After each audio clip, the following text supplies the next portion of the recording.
Chennai super Kings, जी हां, IPL के 5 बार की चैंपियन टीम, लेकिन इस साल प्लेऑफ से बाहर। और ये पहला साल नहीं है, लगातार दूसरा साल है जिसमें चेन्नई सुपर किंग्स की टीम आईपीएल से बाहर होती हुई दिख रही है। 18 साल के इतिहास में ऐसा पहली बार हुआ है जब चेन्नई सुपर किंग्स की टीम लगातार 2 साल आईपीएल के प्लेऑफ तक नहीं पहुंच पाएगी। इसके लिए कौन दोषी है? क्या महेंद्र सिंह धोनी दोषी है? क्या सीएसके का मैनेजमेंट दोषी है या फिर कोई और? आज आपको इस वीडियो में सीएसके के इस असफलता की पूरी कहानी आपको बताएंगे कि कैसे सीएसके कहां चूक की, सीएसके की गलती कहां रह गई, इसके लिए कौन जिम्मेदार है कि सीएसके की टीम लगातार 2 साल प्लेऑफ में नहीं पहुंच पा रही है। आपको बता दें कि आईपीएल की शुरुआत 2008 से हुई थी और तब से लगातार सीएसके की टीम या तो फाइनल नहीं तो प्लेऑफ तो पहुंच ही रही थी। ऐसा कोई साल नहीं था जब प्लेऑफ में सीएसके की टीम, 1-2 साल को अगर छोड़ दिया जाए तो सीएसके की टीम प्लेऑफ में ना पहुंची हो। सीएसके का प्लेऑफ में पहुंचना एक गारंटी माना जाता था। कहा जाता कि सीएसके की टीम एक ऐसी टीम है जिसके साथ फाइनल खेलने के लिए बाकी 9 टीमें खेलती है, ऐसा ऑरा था सीएसके का एक वक्त। लेकिन आज सीएसके को क्या हो गया है? पॉइंट्स टेबल में सबसे नीचे, 10 मैच में सिर्फ 2 जीत के साथ अब कैसे आगे बढ़ेगी? यानी कि पूरी तरीके से आईपीएल से वो बाहर हो गई है, ऑफिशियली एलिमिनेटेड होने वाली पहली टीम बन गई है।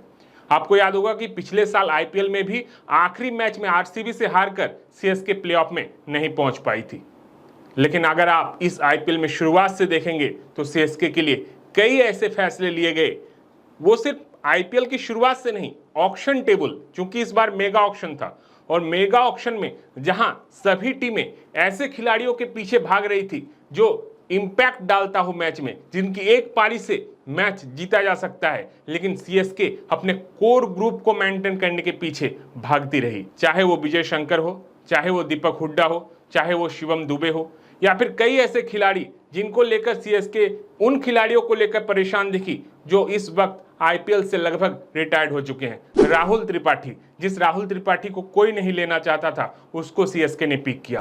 दीपक हुड्डा जो अब तक जो है आईपीएल से अब वो एक्सपायर हो चुके हैं, उनकी एक्सपायरी डेट निकल चुकी है, उस खिलाड़ी को सीएसके ने पिक किया। तो पूरी तरीके से इसका जो खामियाजा भुगतना पड़ा इस आईपीएल में भी, जब क्योंकि इस बार एक बड़ा बाजार सजा था। मेगा ऑक्शन होता ही है कि आप एक बार फिर से टीम को रीबिल्ड करें, और ना सिर्फ 1 साल के लिए, अगले 3 सालों के लिए। लेकिन सीएसके ऐसा कर पाने में नाकाम रही।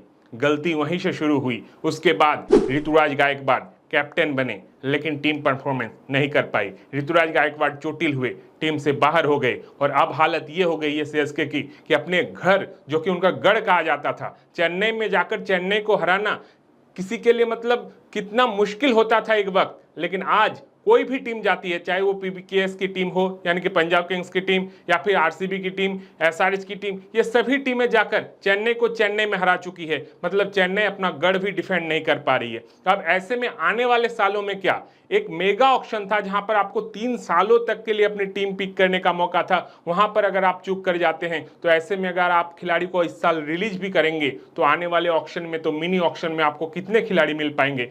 तो क्या सीएसके के लिए अब सब कुछ खत्म हो गया है? क्या आईपीएल में अब सीएसके का वो दौर देखने को नहीं मिलेगा जो एक वक्त कभी हुआ करता था? क्योंकि आने वाले 3 साल में मेगा ऑक्शन नहीं होंगे, और इन 3 सालों में मिनी ऑक्शन के जरिए सीएसके और कितने प्लेयर को जो है खरीद या अपने टीम में शामिल कर पाएगी। चाहे वो दीपक हुड्डा, राहुल त्रिपाठी, विजय शंकर जैसे खिलाड़ियों को छोड़ भी दे, आने वाले साल में महेंद्र सिंह धोनी भी हो सकता है कि टीम के साथ नहीं होंगे। तो ऐसे में कितने और नए खिलाड़ी ऐसे तैयार कर पाएंगे? क्योंकि मेगा ऑक्शन जब तक नहीं होगा तब तक खिलाड़ी जो है पूरे तरीके से रिलीज नहीं होंगे टीम में। एक आध खिलाड़ी रिलीज होंगे, और उनको लेकर क्या सीएसके फिर से उस लय में पहुंच पाएगी जिस लय के साथ उन्होंने एक आईपीएल में अपना ऑरा बनाया था? उस ऑरे में, उस दौर को वो फिर से क्या वापस कर पाएगी? ये एक बड़ा सवाल सीएसके के लिए है। सीएसके की टीम इस बार आईपीएल में खेल तो रही है, लेकिन अब सीएसके के कप्तान, सीएसके के कोच ये मान चुके हैं कि बस अब हो चुका है। इस आईपीएल में, आने वाले आईपीएल साल के लिए है जो है टीम तैयार की जा रही है,